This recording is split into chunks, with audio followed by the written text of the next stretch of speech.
Hi hello students. நம்ம இப்போ வந்து Adobe ஃபோட்டோஷாப்போட ஒரு மாஸ்டர் கிளாஸை பற்றி பார்க்க போகிறோம்.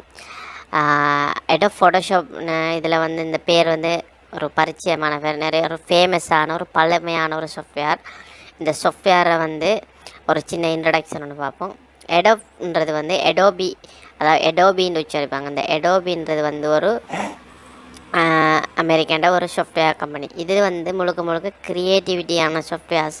க்ரியேட்டிவிட்டின்றக்குள்ள வந்து உங்களுக்கு தெரியும், இமேஜ் எடிட்டிங், ஃபோட்டோகிராஃபி, இல்லஸ்ட்ரேஷன், அதாவது இல்லஸ்ட்ரேஷனில் தெரியும் உங்களுக்கு அந்த ஆர்ட் சம்மந்தமான சாஃப்ட்வேர். அடுத்தது வந்து பிடிஎஃப் எடிட்டர், அடுத்தது musics editor, video editor, animation, இந்த மாதிரி எல்லா கேட்டகரியிலையும் வந்து இந்த Adobe கம்பெனியில் க்ரியேட்டிவிட்டி சம்மந்தமான சாஃப்ட்வேர்ஸ் வந்து அவங்க ரிலீஸ் பண்ணுவாங்க.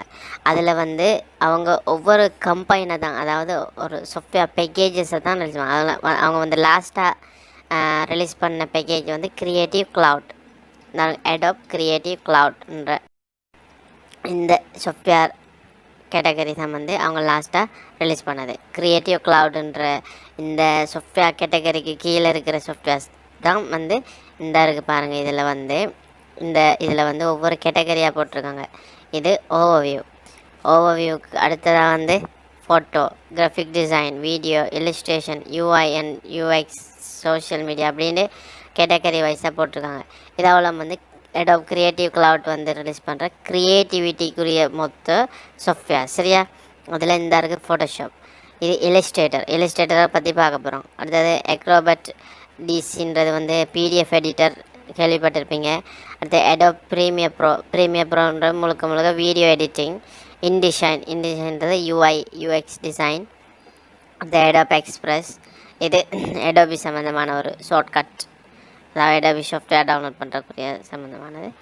இப்போ ஃபோட்டோவுக்குள்ளே வந்தோம்னு சொன்னால் ஃபோட்டோ எடிட்டிங் முழுக்க ஃபோட்டோ சம்மந்தமான எடிட்டிங் தான் இந்த ஃபோட்டோஷாப். சரியா? இமேஜ் அந்த ஃபோட்டோன்ற கேட்டகரிக்குள்ளே வந்திருக்கும். அப்போ இதில் வந்து பாருங்கள், ஒன்று ஃபோட்டோஷாப். இங்கே பாருங்கள், இது வந்து பிசிக்கும் யூஸ் பண்ணலாம், டேப், மொபைல் எல்லாத்துக்கும் யூஸ் பண்ணலாம். அந்த ஐக்கன்ஸ் தான் இந்த இருக்குது. அப்போ இது ஃபோட்டோஷாப். இந்த லைட் ரூம், இதுவும் வந்து எல்லாத்துக்கும் யூஸ் பண்ணலாம். இது ஃபோட்டோஷாப் லைட் ரூம் கிளாசிக்கல் என்ற இந்த சாஃப்ட்வேர் வந்து இது பிசிக்கு மட்டும்.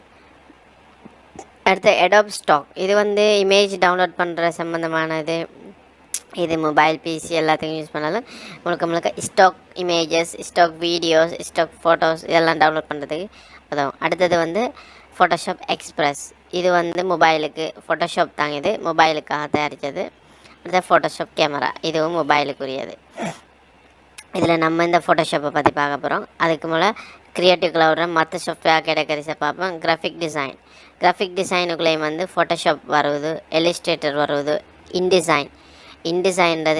நான் இன்டிசைனை ஏற்கனவே வந்து யூஐ யூஎக்ஸ்ன்னு சொல்லியிருப்பேன்னு நினச்சிட்டேன். ஆனால் இன்டிசைன்ன்றது வந்து தவறுதலாக சொல்லப்பட்டு, இன்டிசைன்றது வந்து ஃபுல்லாக புக், அடுத்தது மேகசின்ஸ், அந்த பப்ளிஷ் சம்மந்தமான, அதாவது புக், மேகசின், புக்லெட், அடுத்தது ப்ரௌச்சர், இந்த மாதிரி டிசைன்ஸ் தயாரிக்கிறதுக்கு தான் வந்து இன்டிசைனை வந்து நம்ம பயன்படுத்துவோம். சரியா? அடுத்தது வந்து டிசி தெரியும், ஸ்டாக். Adobe ஃபோன்ஸ் வந்து, அதாவது Adobeயால் வந்து ஃபோன்ஸ் ரிலீஸ் பண்ணுவாங்க. இப்போது நம்ம நல்ல ப்ரொஃபஷ்னலான ஃபோன்ஸ் என்ன டவுன்லோட் பண்ணுறா, இந்த ப்ரௌஸ் ஃபோன்ஸுக்கு போயிட்டு நீங்கள் Adobe ஃபோன்ஸை டவுன்லோட் பண்ணிக்கொள்ளலாம்.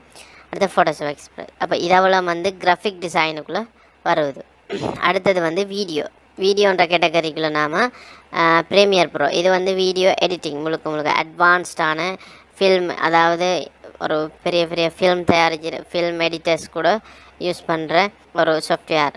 உதாரணமாக 2015 வந்து கிறிஸ்டோஃபர் நோலன் ரிலீஸ் பண்ண ஒரு படம் டங்கிக்னு பார்த்துருப்பீங்களா? சரியா? அந்த படத்துக்கு வந்து பெஸ்ட் எடிட்டருக்குரிய ஒஸ்கார் அவார்ட் கிடச்சிச்சு. அந்த படத்தை வந்து ப்ரீமியர் ப்ரோவில் தான் எடிட் பண்ணேன், அதாவது பெஸ்ட் எடிட்டருக்குரிய ஒஸ்கார் அவார்ட் வின் பண்ணேன். அவர் யூஸ் பண்ண சாஃப்ட்வேர் அந்த ப்ரீமியர் ப்ரோ தான். சரியா? அப்படி ஒரு அட்வான்ஸ்டான ஒரு சாஃப்ட்வேர். அடுத்தது வந்து Adobe ஆஃப்டர் எஃபெக்ட்ன்றது வந்து இதுவும் வந்து விஎஃப்எக்ஸ், அனிமேஷன், இந்த மாதிரி விஷயங்களுக்கு பயன்படுத்த. விஎஃப்எக்ஸ் இப்போ உதாரணமாக அட்வான்ஸ்ட் விஎஃப்எக்ஸ்க்குள்ளே வந்து உங்களுக்கு தெரியும், பெரிய ஃபில்ம் எடிட்டிங், பார்த்துருப்பீங்க. இப்போ மாவல்ற படங்களில் வந்து அந்த விஷுவல் எஃபெக்ட்ஸ், அந்த பெரிய பில்டிங் கிராஷ், இந்த பாம் பிளாஸ்ட், ஆக்சிடென்ட், இந்த மாதிரியான பெரிய பெரிய விஎஃப்எக்ஸ் தயாரிச்சதுலேருந்து மோஷன் கிராஃபிக்ஸ், கார்ட்டூன், அனிமேஷன், இந்த மாதிரி எல்லா விஷயங்களையும் வந்து ஆஃப்டர் எஃபெக்டில் செய்யலாம். ஆடிஷன்றது வந்து ஃபுல்லாக voice editing, sound, voice over, sound mixing, இந்த மாதிரியான விஷயங்களை ஆடிஷனில் செய்கிறேன். அனிமேட்ஸ்ன்றது வந்து சீன் அனிமேஷன், அதாவது கார்ட்டூன் அனிமேஷன், சீன்ஸ், அதாவது கேமுக்குரிய, பேனருக்குரிய, கார்ட்டூன்ஸுக்குரிய வந்து இதில் பார்த்தீங்கன்னா விளங்கு. சீனுக்குரிய எடிட்டிங், அதாவது சீன்ஸ்னால் நம்மளுக்கு விளங்கு தானே. இந்த கேரக்டர் அனிமேட்டர்ன்றது வந்து இதுவும் ஒரே விஷயந்தான். ஆனால் இதில் வந்து நம்ம பேக்ரவுண்ட் சீன்ஸ், அந்த கார் சீன்ஸ், அந்த மாதிரி கார்ட்டூன் சீன்ஸை க்ரியேட் பண்ணுவோம். இதில் வந்து தனியாக கேரக்டரை அனிமேட் பண்ணுவோம். கேரக்டர் அனிமேட்டர்ன்றக்குள்ளே இதில் வந்து நம்ம மோஷன் கேப்சர் கேமரா இருந்துச்சு, கேள்விப்பட்டிருப்பீங்க. இந்த அவதார் படம்லாம் எடுக்க பயன்படுத்தின அந்த மோஷன் கேப்சர் கேமராவை வச்சு நம்ம ஒரு ஆள்ற மோஷனை வச்சு அனிமேட் பண்ணலாம். அப்படியான விஷயங்களை கூட இந்த கேரக்டர் அனிமேட்டரில் செய்யலாம். இது வந்து தனி சீன்ஸ் எடிட்டிங் அனிமேட்ன்றது. அடுத்த மீடியா என்கோடர்ன்றது வந்து என்கோடிங்கிறது வந்து நம்ம அவுட்புட் பண்ணுற வீடியோ ஃபைலாக, அதாவது ஆஃப்டர் எஃபெக்ட், ப்ரீமியர், நம்ம ஏற்கனவே பார்த்தோம் ஆஃப்டர் எஃபெக்ட், ப்ரீமியர், இதில் வந்து இந்த மாதிரி சாஃப்ட்வேர்ஸ், ஆடிஷன், இதிலலாம் செய்கிற நம்ம சாஃப்ட்வேர்ஸை வந்து ஒரு வீடியோ ஃபைல் MP4 இல்லாட்டி AVI 4K 8K இந்த ஃபார்மட்ஸ் இருக்குது. இது மாதிரி இந்த வீடியோ ஃபைலை எக்ஸ்போர்ட் பண்ணி ஒரு வீடியோ ஃபைலை ஆக்கி எடுக்கிறதுக்கு இந்த மீடியா என்கோடரை பயன்படுத்துவோம். மீடியா என்கோடர் யூஸ் பண்ணுறதுக்குரிய நன்மை என்னன்னு சொன்னால், நம்ம ப்ரீமியரில் செஞ்ச ப்ரொஜெக்டாக இருந்தாலும் சரி, ஆஃப்டர் எஃபெக்டில் செஞ்ச ப்ரொஜெக்டாக இருந்தாலும் சரி, ஆடிஷனில் எந்த சாஃப்ட்வேரில் செஞ்ச ப்ரொஜெக்டாக இருந்தாலும், அடோபி சாஃப்ட்வேரில் செஞ்ச எல்லா ப்ரொஜெக்ட்ஸையும் ஒரே நேரத்தில் ரெண்டரிங்கில் தெரியும் உங்களுக்கு. ரெண்டரிங்கிறது வந்து ஒரு ப்ரொஜெக்ட் ஃபைலில் இருக்கிற ஒரு வீடியோ அவுட்புட் ஃபைலாக வெளியெடுக்கிற என்கோடிங், ரெண்டரிங் எல்லாம் ஒன்று தான். அந்த மாதிரி விஷயம் ஒரே நேரத்தில் ரெண்டர் பண்ணுறதுக்கு இந்த மீடியா என்கோடரை பயன்படுத்தும். அடுத்த ப்ரீமியர் ரஷ்ன்றது வந்து இதுவும் ஒரு க்ரியேட்டிவ் கிளவுட் சாஃப்ட்வேர். ஆனால் இது வந்து இதில் ஃபங்க்ஷன் என்னென்னு ஆக்சுவலாக நம்மளுக்கு தெரியா. அப்படி ஏதாவது டவுட்ஸ்னால் இதை பற்றி லேர்ன் மோர் போனீங்கன்னா இதில் என்ன செய்கிறன்ற இந்த சாஃப்ட்வேரை பற்றி டீட்டெயில்ஸை நீங்கள் தெரிஞ்சுக்கொள்ளலாம். அடுத்தது வந்து நம்ம இலிஸ்ட்ரேஷனுக்குள்ளே நம்ம ஏற்கனவே பார்த்த ஃபோட்டோஷாப், அடுத்த Adobe ஃப்ரெஸ்கோ, இல்லஸ்ட்ரேட்டர், கேப்சர். இல்லஸ்ட்ரேட்டரில் வந்து ஒரு அட்வான்ஸ்ட் சாஃப்ட்வேர், இப்போது பழமையான ஒரு அட்வான்ஸ்ட் சாஃப்ட்வேர் தான் இந்த இல்லஸ்ட்ரேட்டர்.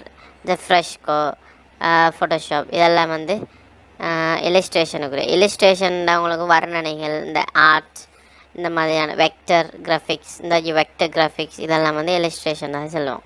சரியா? இது வந்து இல்லஸ்ட்ரேட்டரில் உள்ள ஒரு இதான் மொபைலுக்குண்டு அவங்க ரிலீஸ் பண்ணது. அடுத்தது வந்து UI/UX டிசைன். UI டிசைன் தான் உங்களுக்கு தெரியும், யூசர் இன்டர்ஃபேஸ். அதாவது ஒரு வெப்சைட் ஒன்று க்ரியேட் பண்ணக்குள்ள அதில் ஃப்ரண்ட் அண்ட் டெவலப்பர்னு இருப்பாங்க. அந்த ஃப்ரண்ட் அண்ட் டெவலப்பர்ன்ற அவங்க தான் UI டிசைனர்.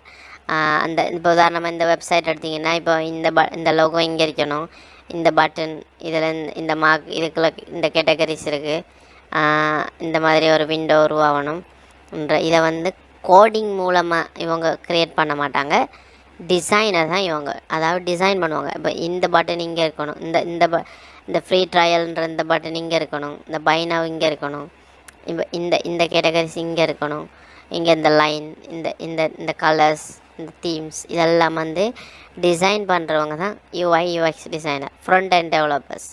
சரியா? அப்போ அது சம்மந்தமான விஷயம். அதில் வந்து மெயினான விஷயம் Adobe XD. இந்த Adobe XDயில் நீங்கள் ஒரு இதில் பார்த்தீங்கன்னா design incredible experiences for website, apps, games எல்லாத்துக்கும் வந்து யூசர் இன்டர்ஃபேஸை க்ரியேட் பண்ணுறது. இப்போ இதில் வந்து நம்ம க்ரியேட் பண்ண ஒரு ப்ரொஜெக்டை வந்து நம்ம SVG ஃபார்மேட்டில் எக்ஸ்போர்ட் பண்ணி டெவலப்பர்ஸ்ட்டை கொடுத்தா, பேக்கெண்ட் டெவலப்பர்ஸ்ட்டை கொடுத்தா அவங்க ஈஸியாகவே இதை வச்சு கோடிங் பண்ணிக்கொள்வாங்க. அப்போது அந்த விஷயங்களை வந்து இந்த UI/UX டிசைனில் நம்ம செய்யணும். அடுத்தது சோஷியல் மீடியாவிலேயும் அந்த எல்லாம் வந்து கேட்டகரைஸ் பண்ணியிருக்காங்க, ஒரே சாஃப்ட்வேர்ஸ் தான்.